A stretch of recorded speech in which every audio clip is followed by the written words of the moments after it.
এই টাকাটা না পেলে হয়তো আমার জীবনে পুরো অন্ধকার হয়ে থাকতো। টাকাটা পাওয়াতে সেটা একমাত্র ডিয়ার লটারিতেই সম্ভব, যেটা আমার জীবন 6 টাকায় বদলে দিয়েছে।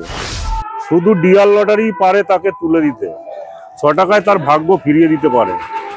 অনেকে অনেক কথা বলতো, টিকিট বিক্রি করতাম, অনেক টিকিটকারী কেটেছে, কিন্তু আমি টিকিটের হাল ছাড়িনি।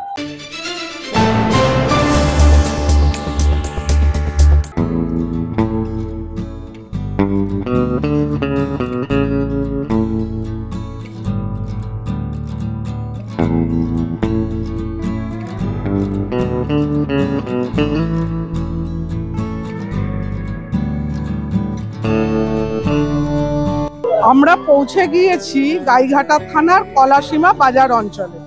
এইখানের একটি টেবিল থেকে সম্প্রতি 1 কোটি টাকার পুরস্কার উঠেছে ডিয়ার লটারি। আসুন আমরা ওই টেবিলের মালিকের সাথে কথা বলি। নমস্কার। লটারি সংবাদে আপনাকে স্বাগত।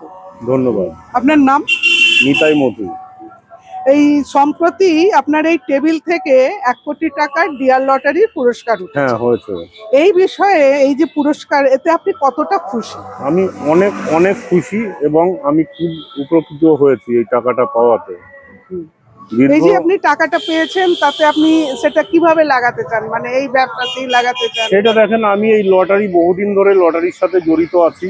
লটারি কাটতে কাটতে মনে করলাম যে আমি লটারি বিক্রি করব।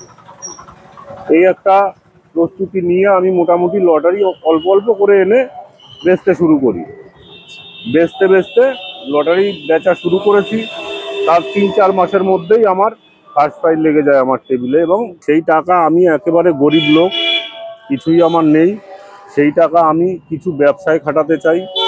আমার বাড়ি ঘরদুয়ার নেই, কিছু করতে চাই। বাড়ি ঘরদুয়ার যেরকম কাজ রানিং আছে, কাজ চালু করেছি, বাড়ির জায়গা কিনেছি, বাড়ি করেছি বলতে করছি। হ্যাঁ, মানে এই টাকাটা আপনি এইভাবে খরচ করতে চাই।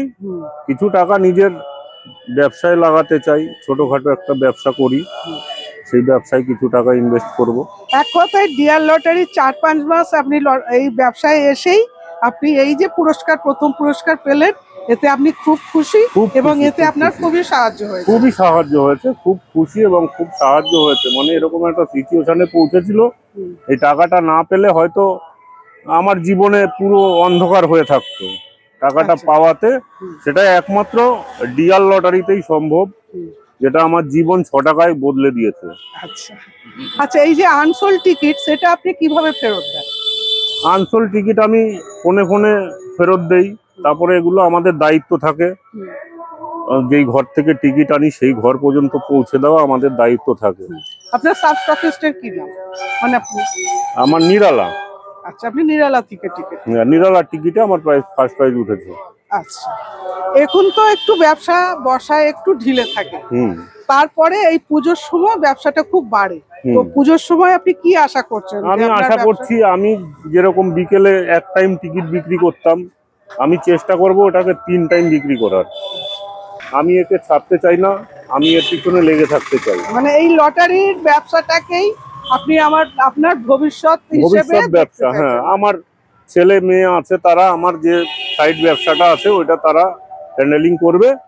আমি লটারি বিক্রি করব। পুরোপুরি আপনি লটারি ব্যবসাতেই যুক্ত হবেন? হ্যাঁ, পুরোপুরি আমার ইচ্ছে আছে, আমি পুরোপুরি লটারিতেই যুক্ত হব। এবং আরো একটা নিউজ দিতে চাই, গরিব মানুষের শুধু ডিয়ার লটারি পারে তাকে তুলে দিতে, 6 টাকায় তার ভাগ্য ফিরিয়ে দিতে পারে। অনেকে অনেক কথা বলতো, টিকিট বিক্রি করতাম, অনেক টিকিটকারী কেটেছে, কিন্তু আমি টিকিটের হাল ছাড়িনি। একমাত্র টিকিটই পারে আমাদের মধ্যবিত্ত লোককে ধনী করতে। আমি সবাইকে একটা নিউজ দেব, যে যারা খেটে খাওয়া দিনমজুর লোক আছে, তারা প্রত্যেকদিন একটা করে টিকিট কাটুক। যদি তার ভাগ্যে থাকে, তাহলে এই পশ্চিমবঙ্গের ডিয়ার লটারি তাকে ভাগ্যটা ফিরিয়ে দিতে পারবে, তাদেরকে ফকির থেকে রাজা করে দিতে পারবে। 6 টাকায় তার জীবন বদলে দিতে পারে। আচ্ছা, এই জায়গাটার কি নাম? এই জায়গাটার নাম কলাসীমা বাজার, গাইঘাটা থানা, পোস্ট অফিস নটগ্রাম, উত্তর 24 পরগনা। ধন্যবাদ। ধন্যবাদ। আপনার ব্যবসা আরো ভালো হোক, আরো বড় হোক, আপনার এই টেবিল থেকে আরো অনেক পুরস্কার উঠুক, এই শুভেচ্ছা জানিয়ে আমিও এই শুভেচ্ছা যত কাস্টমার আমার আছে সবাইকে বলি যে আমার হয়েছে তোদেরও হোক। ধন্যবাদ। এরকম আরও আপডেট পেতে লাইক, শেয়ার এবং সাবস্ক্রাইব করুন।